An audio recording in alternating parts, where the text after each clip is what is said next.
I would be shocked. No. Surprised? Not even good enough.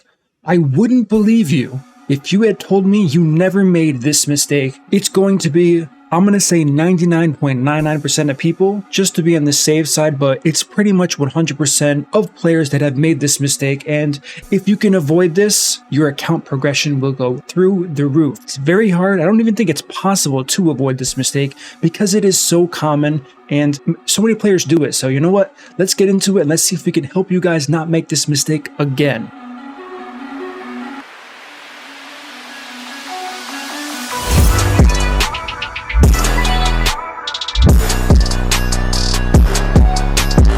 What up, team? It is MurderInc here, talking about Raid Shadow Legends. The number one mistake in all of Raid Shadow Legends that every single player, just about, makes multiple times throughout their entire career. Now, how do you get a mistake that's universal across free-to-play, whales, mid-spenders, early game, mid-game, late game, end game? You have to ask yourself, what's the most commonly asked question in all of Raid by anybody that's interested in this game at all? Number one's probably, which champion should I 6-star next? Now, while I do think that is a mistake that a lot of players make as far as who they pick, that's not on this list here. Because it's part of the game to farm food, upgrade champions, and there's not a real waste to it because there's faction wars down the line and so much content that you can recycle champions that were probably a mistake. However, what we're here to talk about today is going to be, should I book my champions? Yes, no, and the answer is, why should I not book them or why should I book them? This is 100% the number one mistake that players make because, and I can tell you for a fact, there's going to be at least 80 to 85% of the people watching here who have made this mistake many, many times. I'm talking about legendary books, epic books, rare books. They're not as common as they were, but even though they're not as, I guess, unique as legendary books, the legendary book mistake can be very taxing on quite a lot of players. So we need to figure out how can we get around this. So the first thing that there is to talk about pretty much is, let me give you an example. Here we can see my Arbiter. Arbiter was not my first legendary, but one of the first legendaries I had. I've now been playing this game for over 4 years. Think about that, 4 years. For 3 years, I did not have my Arbiter fully booked. Why? Because I didn't need to. I did not need any points into the A1, A2, A3, or the A4. Why is that? Now, this is a 7-turn cooldown on a revive. You might be thinking, Murder, you're crazy. 7 turns on a revive? Listen to my logic. You get an extra turn when you use this, so 7 turns goes to 6 turns, fully booked 5 turns goes to 4 turns. If you are in any type of progression-based content and you have to revive yourself every 4 turns, you are A, failing that content, or B, something is terribly wrong with the team you're running. You should never have to use your revive every 4 turns in progression. Am I saying that I've never had champions die in progression? Absolutely not. But dying multiple times within 4 turns of each other, it's not a successful team, it's not a high win rate team, and you need to be efficient with your energy, no matter who you are. So then the question becomes, Murder, how do you know when to book a champion? I've given this advice before, and why do I think this is such a big problem? Because I am currently a moderator, which it's similar to a CC, but it's a little bit different. I get these in-game tools for being a moderator, which isn't the biggest deal. Like what? I can ban, I can warn players, it is what it is. But the main thing about a moderator is I get to interact with players into the official Discord, see what everyone's talking about. And I see people saying, hey guys, I just pulled, list your favorite most wanted champion. This is the best way to go about this. Let's say you really want a Rhodos. I mean, I'm talking to you guys right now as the viewer. Think about a champion that's a legendary that you really, really want. Let's say I gave you that champion in your mailbox. I gave you 5 5-star chickens, enough gems to instantly mastery it, enough books to instantly book it, and enough gear to instantly put on, right? What are you going to do? You're going to use all of that on that champion. Yes, I'm not talking about events or tournaments, just forget about that for a second. Let's say the most efficient time to work on this champion is the moment I gave you all of this stuff. You're not going to think twice about it, which is why the advice that players always give is 100% book this champion. He's S tier. You need him fully booked. Here's the kicker, and this is the biggest advice I can give you guys on how to no longer make this mistake. Now listen to this. You only need to book champions in speed-tuned teams. That is it. There are no exceptions to this rule. If you want to be very efficient with books, you only need to book champions for speed-tuned teams. What is a speed-tuned team? In case you're watching, you don't know about that. Let's go to Fire Knight. Speed-tuned team. The team setup, there's a priority system here, and we can kind of just go through. Hopefully everyone's wearing gear here. I have, if you've ever seen me stream, and I know it's been a long time since I have, but this is a speed-tuned team, right? I buff up, I have Ghostborn that applies defense down, cannot be resisted, so it's 100% consistent here. Then I use Seer, the cooldowns are reset, we're one-shotting the waves over and over again. Now this could be technically the RNG part, since I don't even know if there's anything that can go wrong that will mess up this key, but we will see. So we have decreased turn meter from the Evil Eye Mastery, but this is considered a speed-tuned team, right? I'm one-shotting the waves in a certain order, resetting the cooldowns, re-one-shotting them, getting to the boss with specific cooldowns available after that second wave here, and it all has to do with the speed and the cooldowns of all of my skills here. So, if I had pulled one of these champions and their skills did not match the cooldowns that I needed to make this run 100% win rate, then I would have to book them. So this is the example of a speed-tuned team. The most common speed-tuned team is what? Think about it for just 1 second. It's going to be Clan Boss. The Demon Lord Clan Boss on killable teams almost always speed-tuned. Once you're starting off, you don't have to worry about speed tuning too much, but once you start looking at unkillable teams and things like that, that's where the speed tuning really starts making a huge deal to you, pretty much. So with all this being said, why are people just randomly booking champions? What do you think you're going to get out of booking champions for non-speed tuned teams? This is really the question, right? So I'd be curious if you guys can leave me a comment below why you randomly book champions. And I know I kind of make it sound bad, right? When I say that, oh, what does he mean? I'm wasting resources, I don't know what I'm doing. It's not so much of that. It's more about, what is this consensus that you have to book champions when you get them because you think you're going to get some insane power spike? It's just not the case unless it's speed tuned, where you're using cooldowns for specific moments. And you might be thinking, what about arena and damage dealing champions? What if I have this team here and if I didn't book my Baron, I wouldn't be able to one-shot? I mean, of course I pick a Rotos team. I wouldn't be able to one-shot this team if I didn't have a fully booked Baron. That is possible.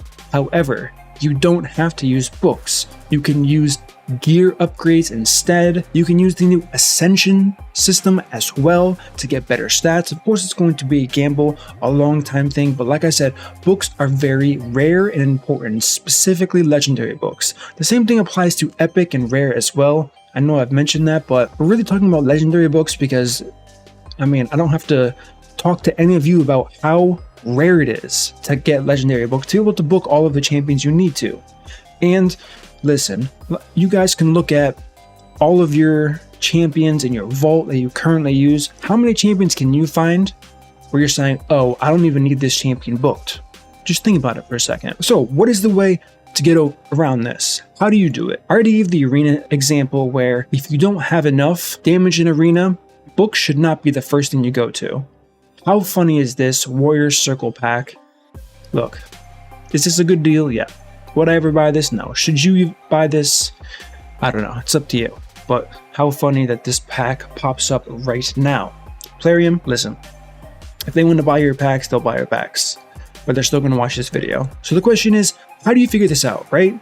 Do you need to book your champion, and how can you know? The best thing to do, the absolute best, and I've given people advice before on this, and it's like, I don't know if they're ignoring it or if they think it's too annoying to do this, but pick a champion that you're considering booking. Don't ever say I have to book this champion. Pick a champion you're considering booking. Let's say I'm considering to book Ray, right? I know mine's fully booked, but let's just say you're considering booking Ray. Think about where you're using Ray. You're using her in dungeons. Perfect. She's a triple AoE champion.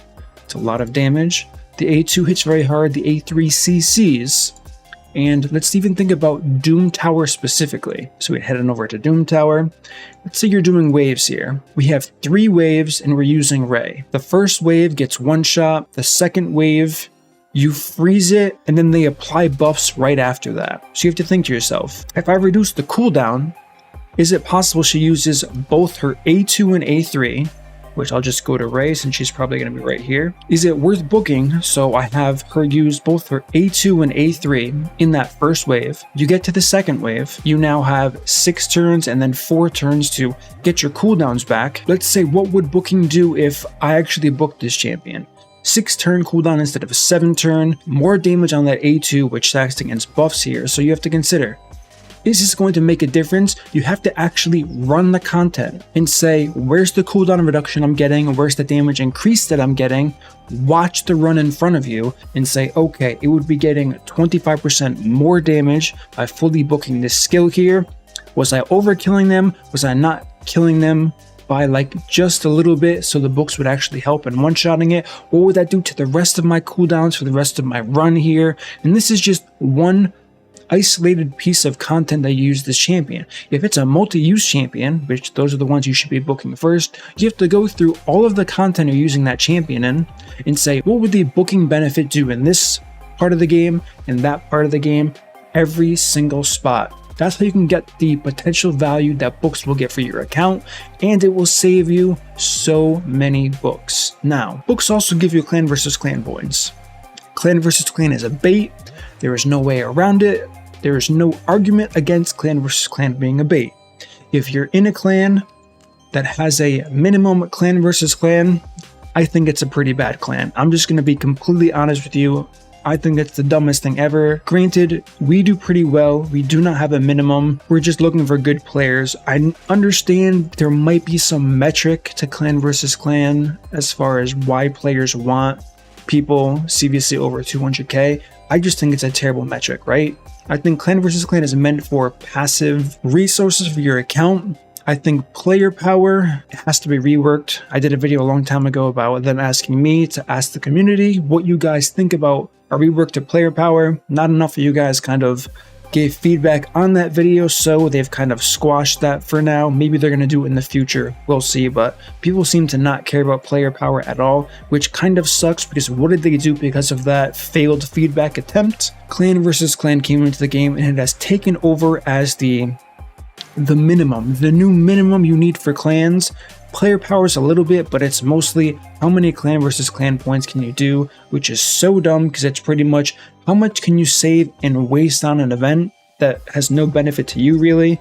And then you can say, oh, Murder, what about personal rewards? It's very likely you're spending more resources on getting those personal rewards than you're actually getting back. It is what it is.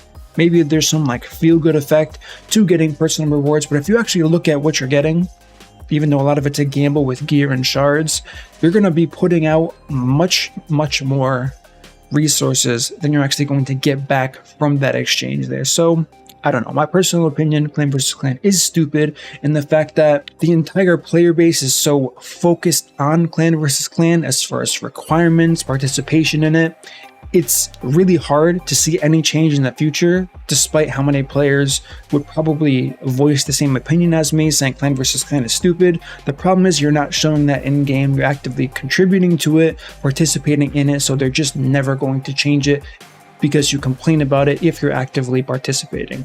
So that's a little bit of a side rant there, but it all has to do with the resources being not as common and booking having this value outside of account progression, which is clan versus clan points. So if you're booking for that reason, it's technically not a mistake because you are getting points for your clan. If your clan wants to win, your clan wants to win. There's no way around it.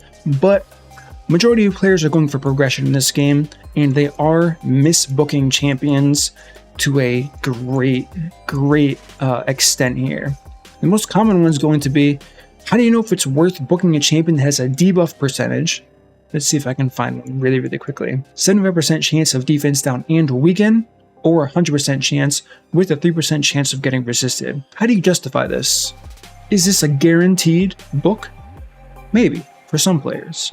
But you have to run it in content. If you run it in content and you're not one-shotting the waves with defense down and weaken, or you can play with the RNG, right? So let's say one of the runs you only one-shot half of the wave in front of you because that 75% chance it lands on 2 of the 4 or 2 of the 5 champions in front of you, and you don't wipe, then don't book the champion, right? Let's say it lands on none of them and then you don't wipe. What does that mean? You don't have to book Lydia. Everyone knows how good Lydia is. Defense down, weaken, strength and increased speed. Hello, that's huge. But if it's not causing you to fail or degress in progression when you do use this champion, you don't have to book them.